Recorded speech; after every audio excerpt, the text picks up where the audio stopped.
श्री स्वामी समर्थ. जय जय स्वामी समर्थ. स्वामींचं नाव घेऊन मी आजच्या ह्या नवीन व्हिडिओला सुरुवात करते.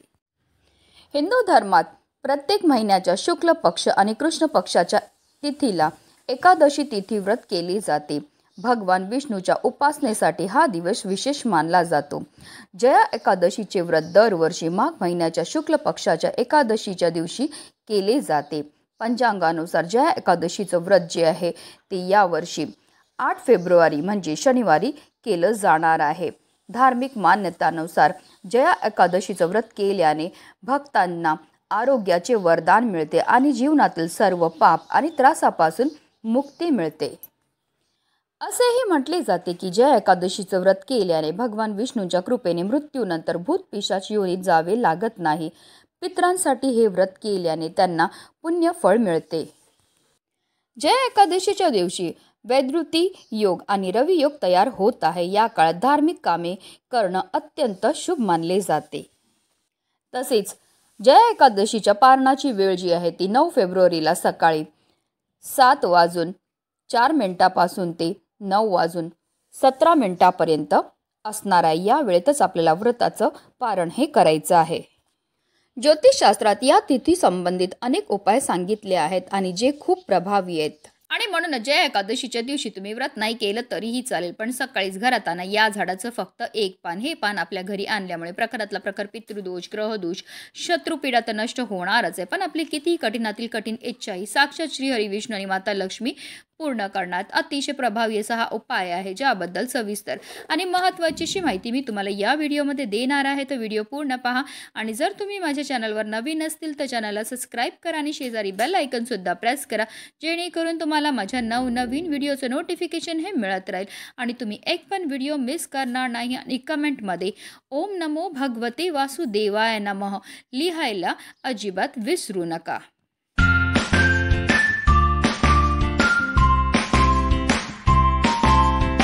जया एकादशीच्या दिवशी आपल्याला सकाळी ब्रह्ममुहूर्तावर उठून अंथरुणामध्येच आपल्याला श्री हरी विष्णू आणि माता लक्ष्मीचं स्मरण करायचं. असं म्हटलं जातं की ब्रह्ममुहूर्तावर केलेल्या प्रत्येक कार्यामध्ये आपल्याला 100 पटीने पुण्यफळ हे प्राप्त होत असतं. त्यानंतर आंघोळीच्या पाण्यामध्ये आपल्याला थोडंसं गंगाजल मिसळून स्नान करायची आहे. स्नान केल्यानंतर जर तुम्हाला शक्य असेल तर लाल किंवा पिवळ्या रंगाचे वस्त्र परिधान करा. त्यानंतर आपल्याला सर्वप्रथम देवघरामध्ये दिवा हा प्रज्वलित करून घ्यायचा आहे, कारण कोणतीही सेवा किंवा कोणताही उपाय जर आपण अग्नीच्या साक्षीने केला तर त्यामुळे निश्चितच आपल्याला शुभ फळ हे प्राप्त होत असतं. यानंतर आपल्याला श्री हरी विष्णूंचं ध्यान करायचं आणि व्रताचा संकल्प हा करून घ्यायचा आहे. आता जर तुमच्याकडे श्री हरी विष्णूंची मूर्ती असेल तर त्यांना तुम्हाला जलाभिषेक किंवा पंचामृताने अभिषेक हा करायचा. 11 पळी पाणी अर्पण करताना निरंतर आपल्याला ओम नमो भगवते वासुदेवाय नमः या प्रभावी मंत्राचा जप हा करायचा आहे.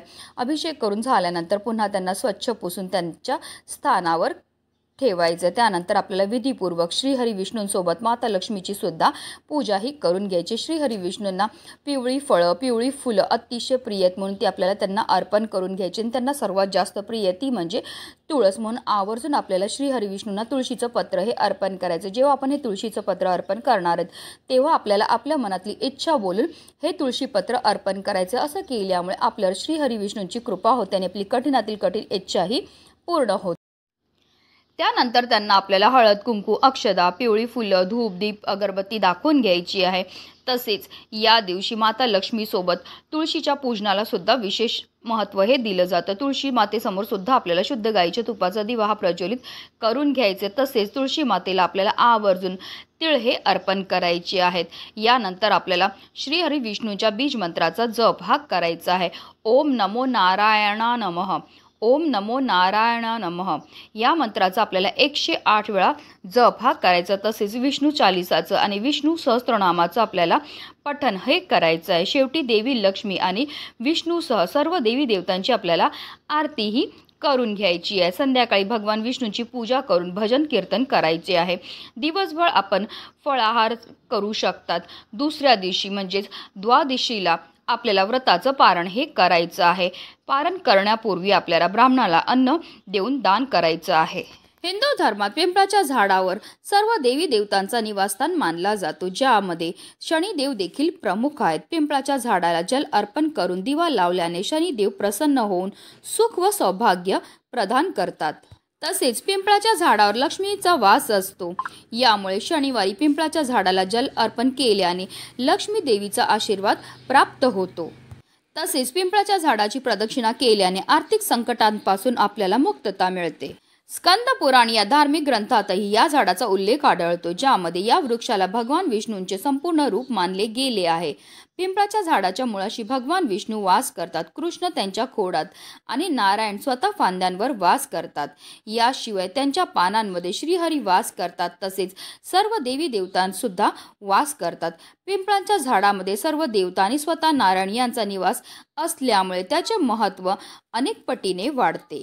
आता हा उपाय आपल्याला कधी करायचा, तर हा उपाय आपल्याला जय एकादशीच्या दिवशी सकाळीच देवपूजा झाल्यानंतर लगेचच करून घ्यायचा आहे।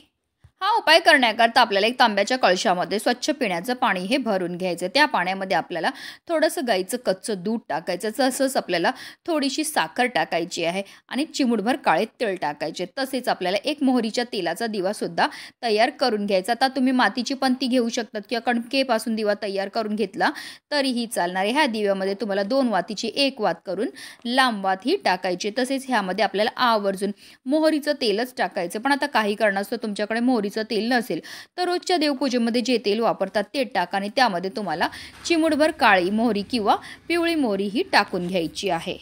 पिंपळ वृक्षाजवळ गेल्यावर सर्वप्रथम तिथे आपल्याला हा दिवा जो आहे तो प्रज्वलित करून ठेवायचा आहे। त्यानंतर आपण जे जल घेऊन गेलेले ते एक धारेने आपल्याला पिंपळ वृक्षाच्या मुळांना अर्पण करायचे। जल अर्पण करताना निरंतर ओम नमो भगवते वासुदेवाय नमः या प्रभावी मंत्राचा जप हा करायचा आहे। त्यानंतर आपल्याला पिंपळ वृक्षाला 11 प्रदक्षिणा ह्या मारायच्या। प्रदक्षिणा मारताना सुद्धा आपल्याला निरंतर ओम नमो भगवते वासुदेवाय नमः या प्रभावी मंत्राचा जप हा करायचा। 11 प्रदक्षिणा करून झाल्यानंतर आपल्याला हात जोडून मनोभावे श्रीहरी विष्णू माता लक्ष्मी तसेच आपल्या पितरांचं स्मरण करायचं। आपल्या आयुष्यामध्ये असणारी जी संकट आहेत, विघ्न आहेत, दोष आहेत, दारिद्र्य ते दूर करण्याकरता मनोभावे प्रार्थना ही करायची। आणि त्यानंतर आपल्याला सर्वप्रथम पिंपळ झाडाचं एक पान जे आहे ते तोडायचंय। आता झाडाखाली खडून पडलेलं पान असेल, अगदी पिवळं झालेलं असेल तर ते घेतलं तरीही चालणार आहे। पण आता काही कारणास्तव खाली खडून पडलेलं पान नसेल तर सर्वप्रथम पिंपळ वृक्षाची क्षमा याचना करायची आहे। आपण कोणत्या इच्छापूर्ती करता हे पान तोडतायत ते आपल्याला बोलायचं आणि त्यानंतर ते पान तोडून आपल्या घरी घेऊन यायचं आहे। हे पान घरी आणल्यानंतर त्या पानाला आपल्याला स्वच्छ धुवून पुसून घ्यायचं। हा संपूर्ण उपाय आपण देवघरामध्ये बसूनच करणार आहे। तर आपल्याला एक प्लेट घ्यायची, त्यामध्ये थोडंसं कुंकू घ्यायचं आहे आणि त्यामध्ये थोडंसं पाणी टाकून त्याचं गंध हे तयार करून घ्यायचं आणि पिंपळाच्या झाडाच्याच काडीने आपल्याला त्या पिंपळाच्या पानावर आपल्या मनातली इच्छा ही लिहायची। अगदी थोडक्यात लिहायची, जसं की तुम्हाला धन प्राप्तीची इच्छा असेल तर धन प्राप्ती लिहा, नोकरी प्राप्तीची इच्छा असेल तर नोकरी प्राप्ती लिहा, विवाहाची इच्छा असेल तर विवाह लिहा किंवा इतरही तुमची कोणती इच्छा असेल ती अगदी थोडक्यात तुम्हाला त्याच्यावर लिहायची। बघा स्क्रीनवर तुम्हाला दिसत असेल त्याप्रमाणे आपल्याला अगदी थोडक्यात आपल्या मनातली इच्छा जी आहे ती त्या पानावर लिहायची। त्यानंतर आपल्याला एक प्लेट घ्यायची आणि त्या प्लेटवर ह्याच कुंकुवाने एक स्वास्तिक हे काढून घ्यायचे। जे स्वास्तिक काढणार ते व्यवस्थित काढा, त्यामध्ये 4 बिंदू तसेच कडेला 2 रेषा ज्या असतील त्या आवर्जून आपल्याला द्यायच्या आहेत। आता ह्या स्वास्तिकवर आपल्याला मुठभर तांदूळ ठेवायचे आणि त्या तांदळावर आपल्याला हे इच्छा लिहिलेलं जे पान आहे ते ठेवायचं आहे। आता ही प्लेट उचलून आपल्याला आपल्या देवघरामध्ये असणारे श्रीहरी विष्णू आणि माता लक्ष्मी समोर ठेवायची आहे। आता हे इच्छा लिहिलेल्या पानाला सुद्धा आपल्याला हळद, कुंकू, अक्षदा, फूल, धूप, दीप, अगरबत्ती दाखवून घ्यायची आणि तिथेच बसून आपल्याला काही सेवा ह्या करायच्यात। आपल्याला एक वेळा विष्णू सहस्त्रनामाचं पठण करायचं। तर काही कारणास्तव तुम्हाला विष्णू सहस्त्रनामाचं पठण करणं शक्य नसेल तर यूट्यूबला लावून द्या, हात जोडून बसा, तुम्ही श्रवण केलं तरीही चालणार आहे। तसेच आपल्याला 108 वेळा गायत्री मंत्राचा जप करायचे आणि 1 वेळा आपल्याला श्री सुक्तमचं पठण सुद्धा करायचं आहे। ह्या सर्व अतिशय उच्च कोटीच्या सेवा ह्या सेवा केल्यामुळे आपल्यावर फारच लवकर श्रीहरी विष्णू आणि माता लक्ष्मी प्रसन्न होतात। त्यानंतर आपल्याला हात जोडून मनोभावे श्रीहरी विष्णू आणि माता लक्ष्मीला प्रार्थना करायची। जी इच्छा आपण त्या पानावर लिहिलेली ती इच्छा पूर्ती होण्याकरता आपल्याला मनोभावे प्रार्थना ही करून घ्यायची आहे। त्यानंतर संपूर्ण दिवसभर हे जे इच्छा लिहिलेलं पान आहे ते आपल्या देवघरामध्येच ठेवायचं आणि संध्याकाळी आपल्याला हे पान तिकडनं उचलायचं आणि आपल्या घराजवळ जिथे सुद्धा वाहतं पाणी असेल, म्हणजे नदी असेल, समुद्र असेल, तिथे आपल्याला घेऊन जायचं आहे आणि आपल्या मनातली इच्छा बोलून आपल्याला हे पान जे आहे ते वाहत्या पाण्यामध्ये प्रवाहित करायचं। एकादशीच्या दिवशी हा उपाय करण्याला विशेष महत्त्व हे दिलं जातं। हा उपाय केल्यामुळे आपली कितीही कठीणातील कठीण इच्छा ही ताबडतोब पूर्ण होते। म्हणूनच व्हिडिओ जास्तीत जास्त लोकांपर्यंत शेअर करा। श्री स्वामी समर्थ, जय जय स्वामी समर्थ।